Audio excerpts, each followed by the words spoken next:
So, um, question. Question is that I think that people don't realize that there's a universal love that they can tap into. It doesn't have to have anything to do with their spouses or a boyfriend or their children. People realize that the universe is made of this universal love, and it's something that people can tap into.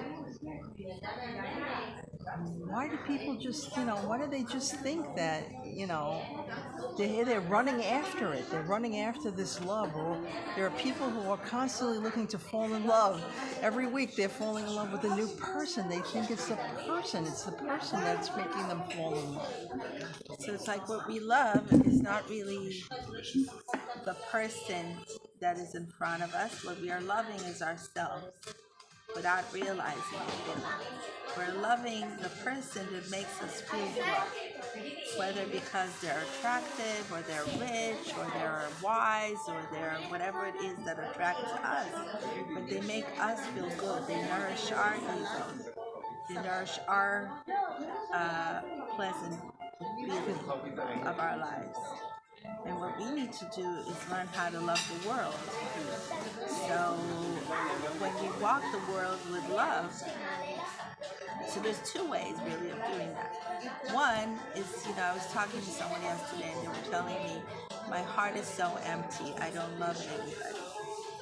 And I was thinking about it, and the idea is that you can wait until you find someone who will open up your heart, and then you will just love that special somebody. And thanks to finding that special someone, your heart will already be open up and it will be so much easier for you to love the rest of the world. Or the other way to do it is to walk the world in loving eyes. It says about Rabbi Shimon Bar Yochai, who lived some 1,300 years ago. Well, sorry, closer to 2,000 years ago.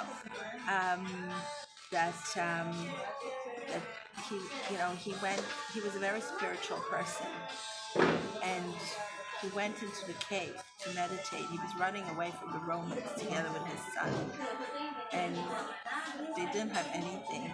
They just were running for their lives, and they didn't have any clothes. They didn't have any food, but they were both very spiritual people. And they ran into the cave, and they hid in the cave, and they sat there and learned, meditated and learned Torah, learned how to become better, spiritual, higher, elevated, enlightened people for 11 years.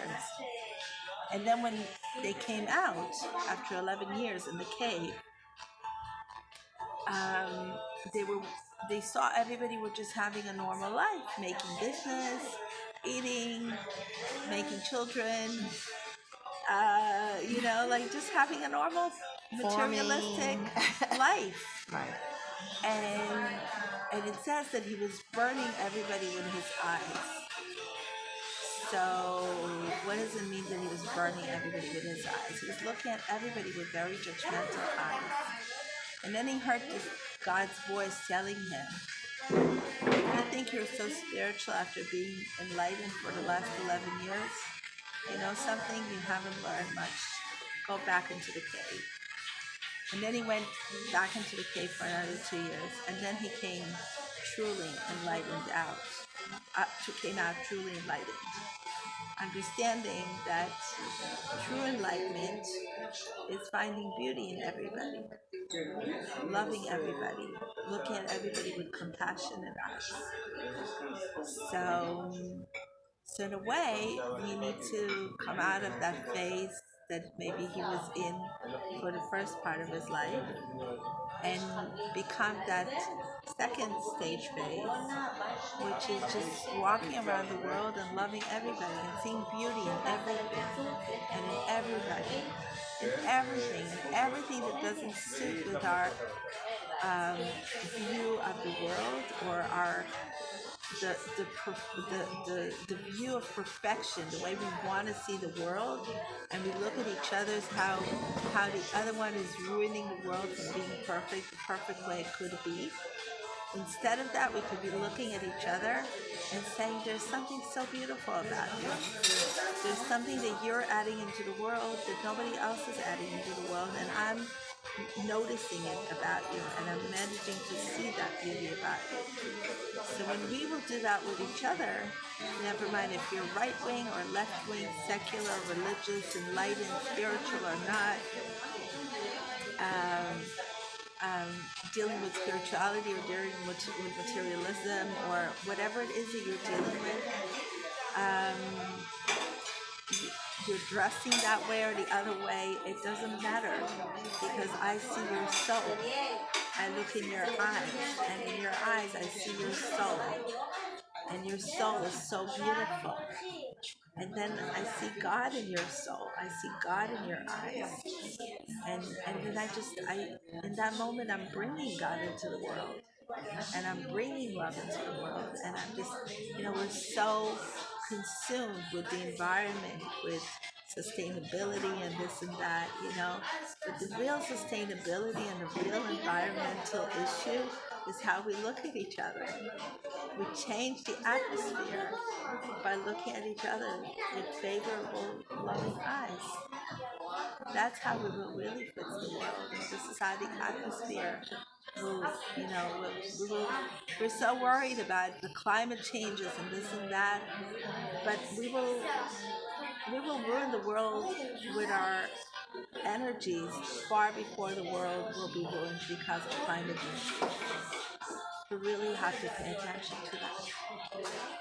I think people need to be aware that it starts with them within their environment.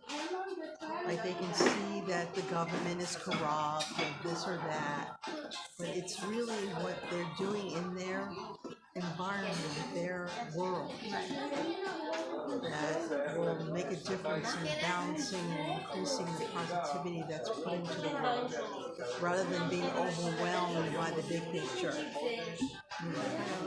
Making it a little smaller. Right? And King David in the scriptures is telling us, is teaching us, look at a person, it says, look at an evil person, look at him, and he won't be there. What does it mean? If you look at an evil person, but even an evil person, but you look at them with favorable eyes, with loving eyes, from the worst person in the world, you could find something beautiful. If you will elevate that something beautiful, it will clean up the diamond within them. It will take away all the dust, and it will make their diamond shine instead of their brokenness come out.